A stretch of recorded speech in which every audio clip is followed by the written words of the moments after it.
இந்த மாணவ மாணவிகளுக்கான இந்த எக்ஸிபிஷன் மாஷான நல்ல முறையில் அமைஞ்சிருந்துச்சு.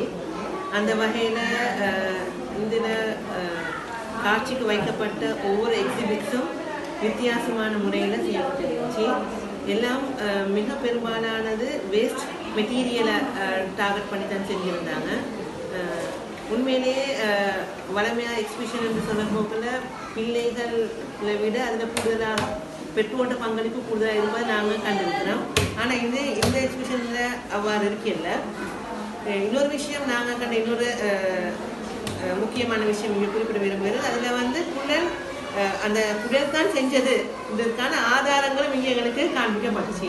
உதாரணமாக வீடியோ ப்ரெசன்டேஷனோட போட்டிருந்தாங்க அந்த புழல் செய்கிற என்ன மாதிரி செஞ்சாங்கன்னு சொல்லி. அதே வேளை சில பிள்ளைகளை வச்சு ஃபிசிக்கலாக அந்த புழல் செஞ்சாங்க. உண்மையிலேயே இது பாராட்டத்தக்க விஷயம்.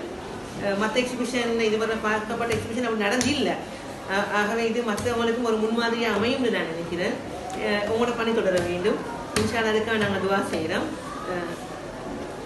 வாழ்க எங்களோட கிட்ஸ் ஃபர்ஸ்ட் மதரஸ் வாழ்க கிட்ஸ் ஃபர்ஸ்ட் பாடல் பாடசாலை. ஜஸாக்கல்லாஹ் ஹைர். இந்த எக்ஸிபிஷனை பார்த்ததுல மாஷா அல்லாஹ்னு நல்ல க்ரியேட்டிவிட்டியாக இருந்துச்சு.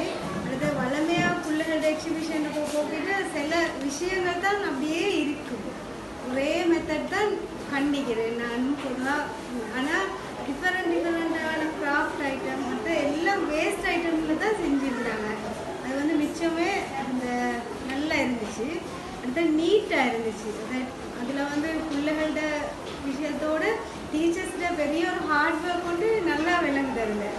அப்படி இருந்தால் தான் அதை செய்யலாம். ஏன்னா ஒவ்வொரு பிள்ளையும் கவனிச்சிக்கிறாங்க, டைமோடு கொடுத்து செஞ்சுக்கிறாங்க.